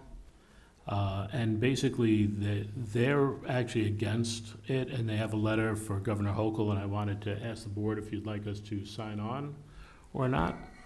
As local officials tasked with protecting the health, safety, and resources of our communities, we write to express our grave concerns regarding the proposed SECRA, State Environmental Quality Review Act reforms in the executive budget. While we support the goal of expanding New York's housing supply, the current proposals prioritize speed at the expense of local oversight, informed decision-making, and environmental integrity. SECRA is an essential planning tool that ensures development does not compromise clean water, air quality, or public safety. It provides transparency, coordinated review, and the ability to identify impacts early and require site-specific mitigation. We reject the false choice between housing and environmental protection. The proposed exemptions would dramatically expand the scope of projects eligible to bypass environmental review, including large-scale residential developments. The exemptions would also incentivize sprawl by removing review of developments on sensitive farmlands and forests, and endanger residents by allowing high-density projects in flood zones and on contaminated sites without adequate review. Most critically, the proposal strips local control by applying a blanket standard to the entire state outside of New York City, failing to recognize that a policy fit for a city like Syracuse is fundamentally different than the needs of a small city like Kingston. As drafted, vague and overly broad definitions such as previously disturbed invite inconsistent interpretation and increase the risk of costly litigation. These changes would also undermine municipalities' ability to obtain the technical expertise necessary to evaluate complex projects, shifting costs to taxpayers or leaving communities without the tools needed to make informed decisions. This erosion of local review authority weakens home rule and restricts municipalities' ability to assess and mitigate site-specific impacts. Substantial changes to a landmark law like SECRA should occur through the regular legislative or regulatory process, allowing for public input and expert testimony. Rushing these exemptions through the budget process risks permanent damage to New York State's natural resources. For these reasons, we oppose changes to SECRA in the executive budget and urge you to reconsider. We welcome the opportunity to work collaboratively with the state to advance housing solutions that respect environmental safeguards and preserve the ability of local governments to plan responsibility for the future. We urge you to work with local leaders to develop a housing strategy that respects the environmental standards that make our communities desirable places to live. Sincerely, and then they have a list of some of the people that have signed on. So, the fear of basically one-size-fits-all and lack of home rule in its disruption to the environment, I think this is I think this is pretty similar to the unified Westchester pushback when they tried to pass the laws of home rule for housing in the transit zones. I'm thinking that it is something that we should probably sign on to, and I'd like some comments. I think you're, go ahead, Susan, you look like you were getting ready. Yeah, I would support this, but I don't see it as a home rule issue. I see, as seeker can be a pain in the neck, and I can use stronger words, all right, for a developer. It slows down the process, but it's a good process, and these things have to be looked at. And I'm somebody who, as everybody knows, supports housing. If I remember when I did read some information about this proposal beforehand, I didn't think it would, any of those exemptions and weakening of seeker would apply to us because of the types of projects. But in general, I think we have to stay with seeker. And you don't change seeker through the budget process. If you want to do that, the DEC should do a public notice process about changing amendments. Changing laws should be a more lengthy process and not through the budget process. So I would support this, but not, You're but for different absolutely right. reasons. This isn't the first time the state has tried to sneak, changes like this into the budget process. Yeah. It doesn't belong there. It doesn't belong in the budget process. And I'm all for, and I think it is a home rule issue. I mean, they're telling us that, yeah, we're gonna put up a building, you don't gotta do secret in your town. What? Well, What they're does just that mean? changing the seeker regulations. Yeah, well, Just the way the they last- have. So I think, Well, I'm more than willing to sign it. Thank you. No problem. The I'd be last happy to time sign we it. did this, we looked back at the law, I looked at the law, and it was for cities of populations of a certain size, and it didn't affect the town of Yorktown, and yet we commented on it anyway. I don't know whether or not this amendment or change is applicable to Yorktown. Do you know that? I have not read the whole thing, because the whole change, because I didn't read the budget release on it, but. I think it just amends what's a type 2, so I think it's applicable to everybody. And I was going to say, you won't find many times that Republicans and Democrats focus around an issue, but the last time this came up, it was a big thing in Westchester a couple years back. But this is us. This is me saying, I agree with the Riverkeeper. Okay. We can be bipartisan. So it does not preclude the fact that. I used to agree with the old Riverkeeper, but he's changed a little bit. Okay. All right, so, can I talk? Yes, you Yeah. can talk, Patrick. But, So- Ed, I just gave Patrick the microphone. yeah, this kind of brings up another subject, but it's very much related. I don't know if all of you get the emails from the New York State Association of Towns, and they list several bills, okay? There is one bill that is currently in the legislature that is very important and will save Yorktown money, and that's the one changing the way the clerk's office or even the planning department has to advertise.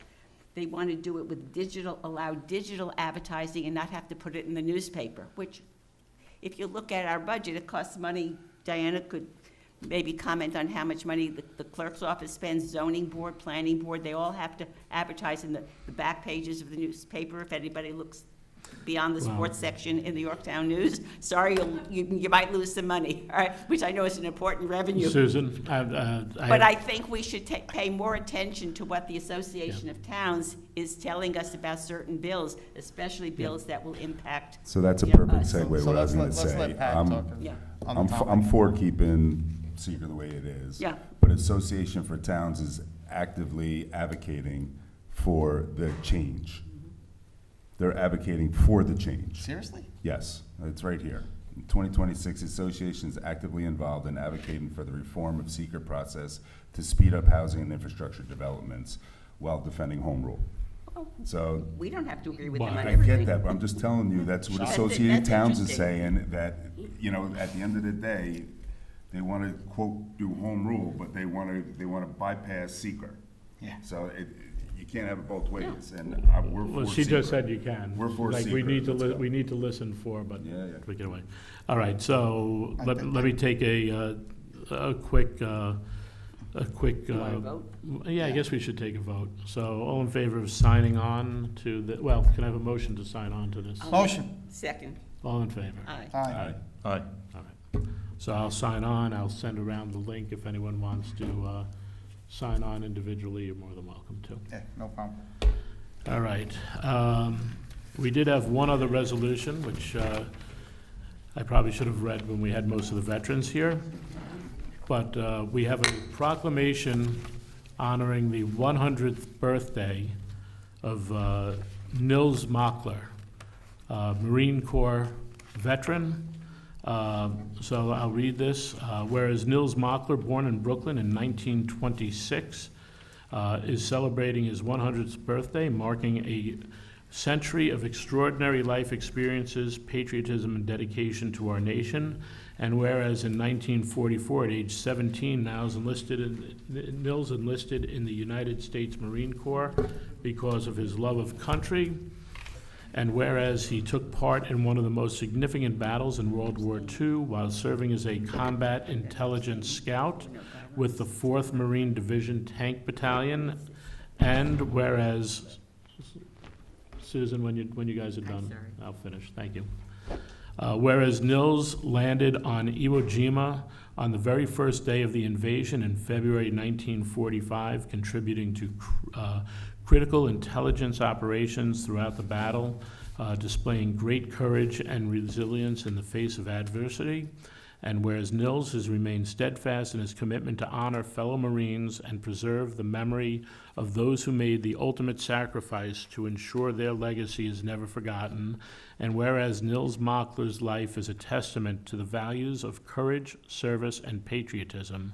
Now therefore be it proclaimed that I, Edward A. Lachterman, Supervisor, along with the Town Board of Town of Yorktown, do hereby proclaim April 26, 2026 as Nils Mockler Day in the town of Yorktown in recognition of his 100th birthday, and wish him continued good health and happiness. So I did have the honor of presenting this to Nils at his birthday party on Sunday, which was his actual birthday as well. And you know, a remarkable man, and I did ask him to come and speak at our Memorial Day parade, based on the fact that Nils has, or our celebration at that time, and remembering those who paid the ultimate sacrifice. Every time you talk to Nils, he speaks not about himself, but about those that he left behind, those young men, those friends, those bravest. And the men that earned and women, because we did have wax back then, men and women who earned the title of the greatest generation. So really wonderful man. And Nils, I hope you had a great birthday. I thank you for the 12-year-old Macallan Scotch. It was delicious, and it was beautiful to toast to his birthday. All right, so. All right. All right, so for resolutions, I should have put this up front, I'm sorry, but you look like you're enjoying yourself, Dan. From the Office of Supervisor, appoint Dan Buckley to the Industrial and Commercial Incentive Board. Hold on, no, I'm gonna do it separate anyway, I always do personnel separate like that. And I will say that what we'll do as we complete the board, we will send an email out to the members, try to pick a first day that we could get together, and I know some on the board have had questions about which direction to push at. So I will take all the direction from everyone. You have till we get that first meeting set, and we will set up a guideline for everyone. I would assume we won't meet until the end of May. But it's a long time coming, and The guidelines are going to be discussed at that meeting, or we'll get it ahead of no. time? Well, we will have our discussion, even if we need to bring it to, I want it through email, and then I could bring it to a board meeting. Okay. We could have the discussion, and then we could get them rocking and rolling, because You got it. there are some opportunities, I think, and some changes to the law. So be it resolved that Dan Buckley is appointed to the Industrial and Commercial Incentive Board for a term of 5 years expiring December 31st, 2031 from the town attorney. Can I have a motion? I'll make Actually, that motion. The town attorney must have been left there from someone. Typo, yep. So I have a motion. Do I have a second? Second. All in favor? Aye. Opposed? Abstain. I abstain, and I've already stated I don't feel that the board is adequately balanced. Okay. All right, so it passes 3, is that 3-0 with 2 abstentions? 3-0. Yeah. Okay, authorize, from the town attorney, authorize the town supervisor to execute a stipulation of settlement with the town of Poughkeepsie in the amount not to exceed $33,000.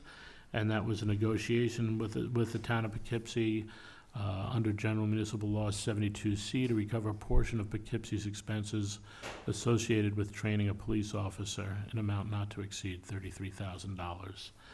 Authorize the town clerk to advertise the following dates for public hearings. Mohegan Colony Wetland Permit, May 12th, 2026. 1425 Sunflower Drive, SWIP and Tree Permit, May 12th, 2026. 3766 Foothill Street, SWIP and Wetland Permit, May 12th, 2026. Proposed local law to amend Chapter 130 with regards of lockboxes, May 19th, 2026. Proposed local law amending Chapter 240 with regards to sewers and septic systems. And I see that it's on everyone's desk here in law format right now. May 19th, 2026, and proposed local law amending Chapter 219, peddling and soliciting, May 19th, 2026. I would just like to add here that I have taken the sewer law, and I'm very glad to see that the public hearing is being scheduled.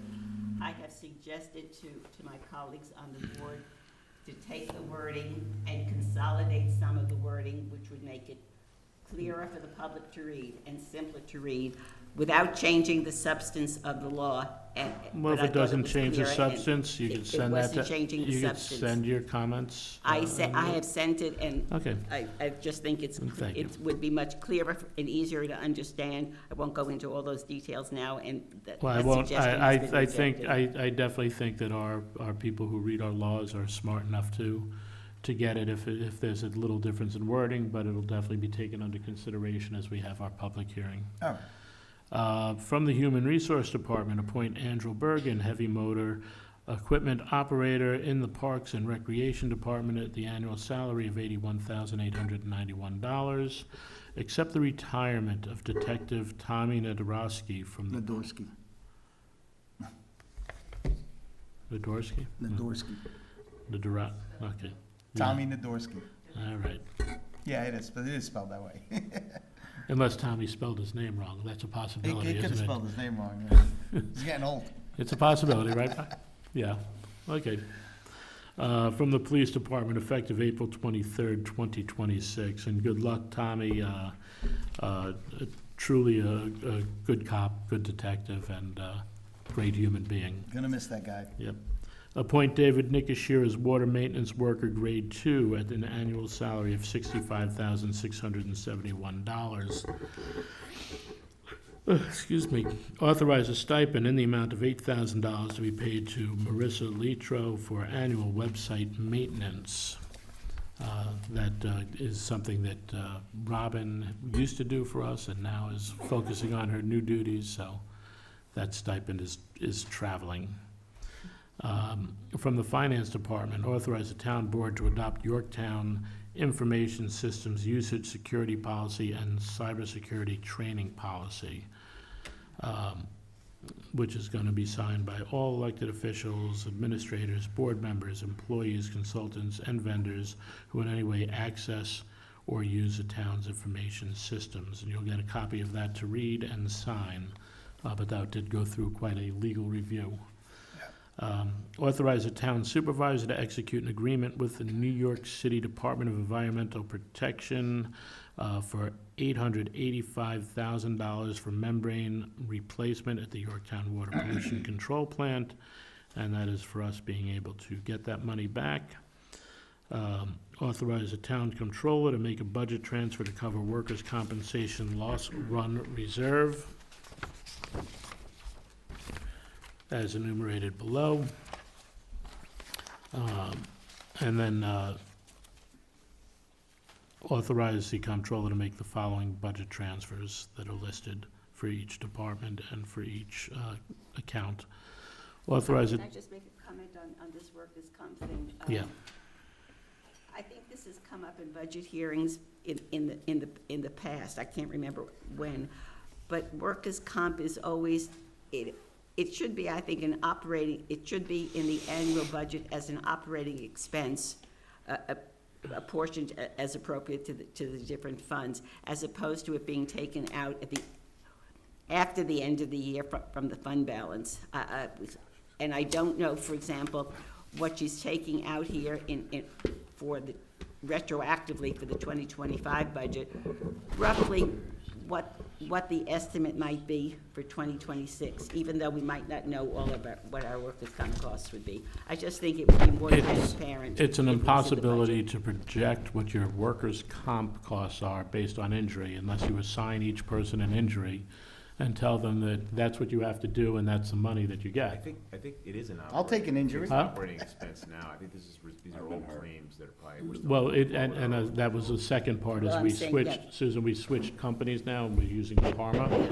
And that is running as an operational expense, but it is still, workers' comp, you could have 0 injuries, you could have 100 injuries, Well, and we don't, anywhere in between, budgets are always unfortunately. estimates, Unfortunately. but it was the good move to Palmer. Authorize the town controller to make the budget transfer to workers' compensation self-insured claims as enumerated below. From the engineering department, accept bonds and fees for Dorchester Glen subdivision, tree and stormwater permit, number T, FSWPPP 01022. Please excuse me, I was up early for a procedure this morning, and it's hitting me. Release bond for completed project in the amount of $1,500 to 174 Power Global Northeast. From the Water Department, authorize Yorktown Water District to purchase one 2026 Ford F-350 XL Super Cab vehicle for a total of $55,667.56. I'm surprised this is hitting it. This is pretty exhilarating stuff. It is, I mean, it if that is. doesn't keep Well, you that might awake, be nothing- it.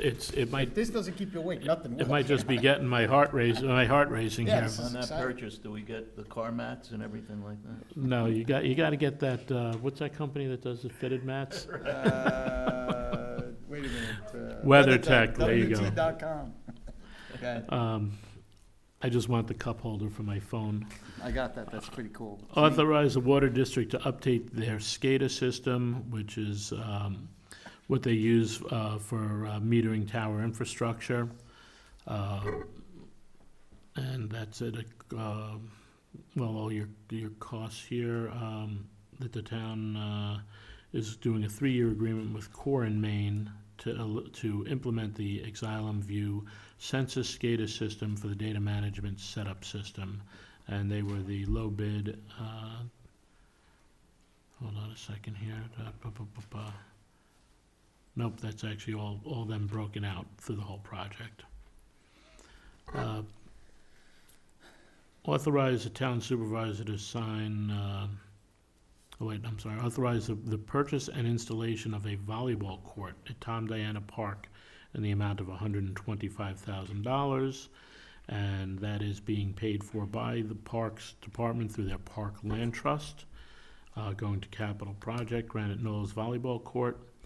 Authorize the town supervisor to sign an agreement for $5,280 with Bartlett Tree Experts to conduct a tree inventory as we try to update our street scaping and trees. Is that money coming from the tree fund?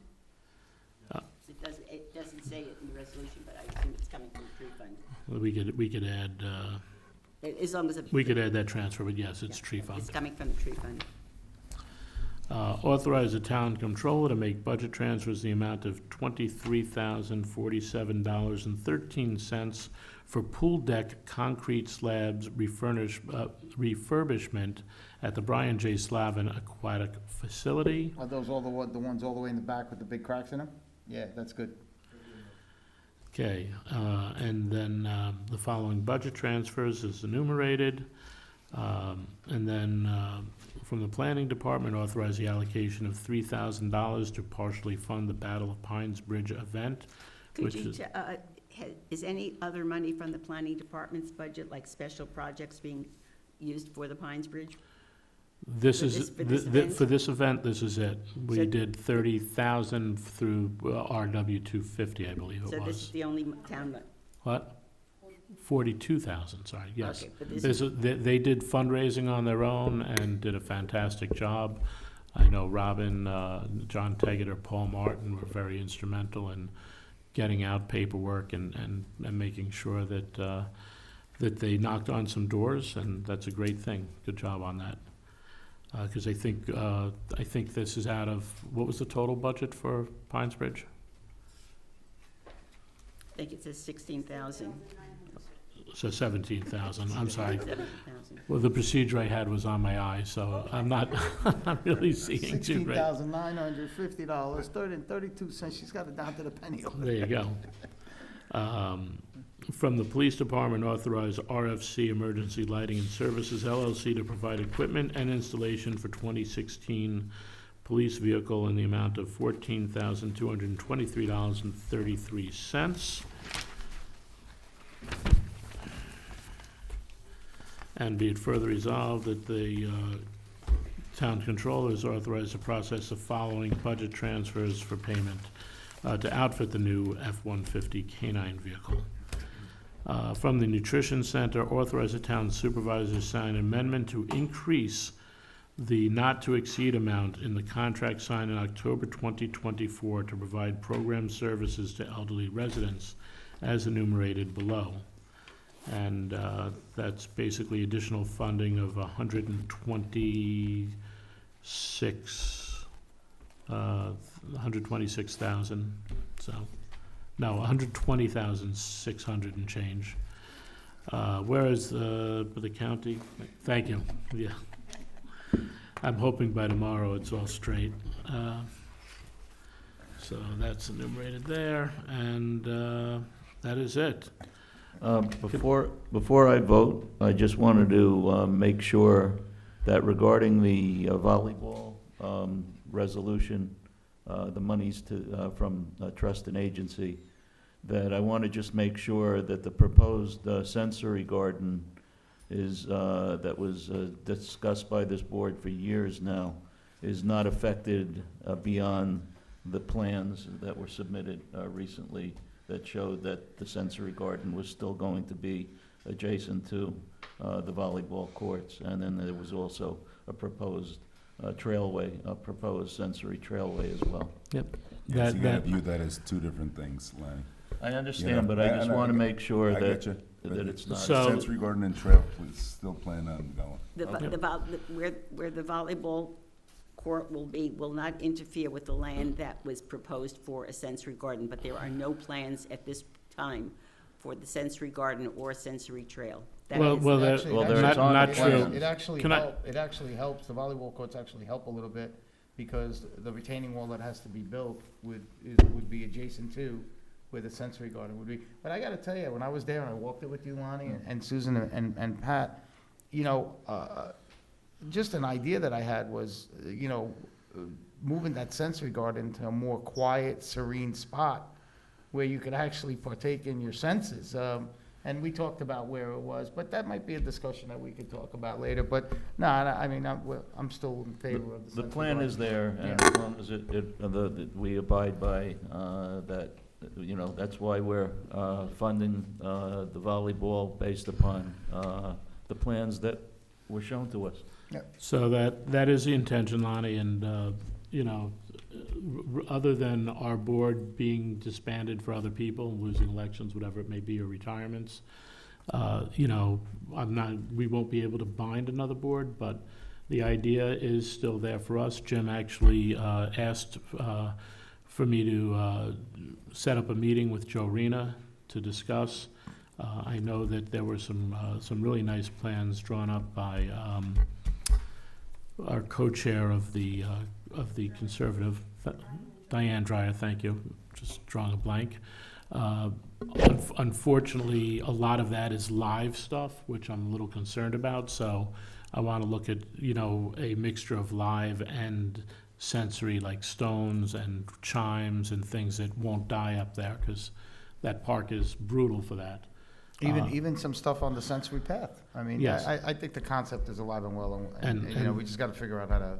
And then to put it finish together. up my statement, thank you, Jim also has been reaching out to our grant writers regarding, in particular, trailways grants, so we could maybe get the head of that trailway started for the sensory trail. And see- Since the sensory trail has come up unexpectedly, I just would like to add that if money is expended to work with Joe Rena to design more specific plans, right now it's just a concept plan on a piece of paper, I think this board has to make, there was absolutely no cost estimate assigned, no even very rough cost estimate assigned to that concept, that before any more money is expended on any kind of plan, that this board discuss and make a commitment whether or not to fund a trail at 100,000, 200, 300,000. I have no idea what it would be. But to make a plan and to spend money to make a plan when you are not ready to commit dollars to it does not seem to make sense.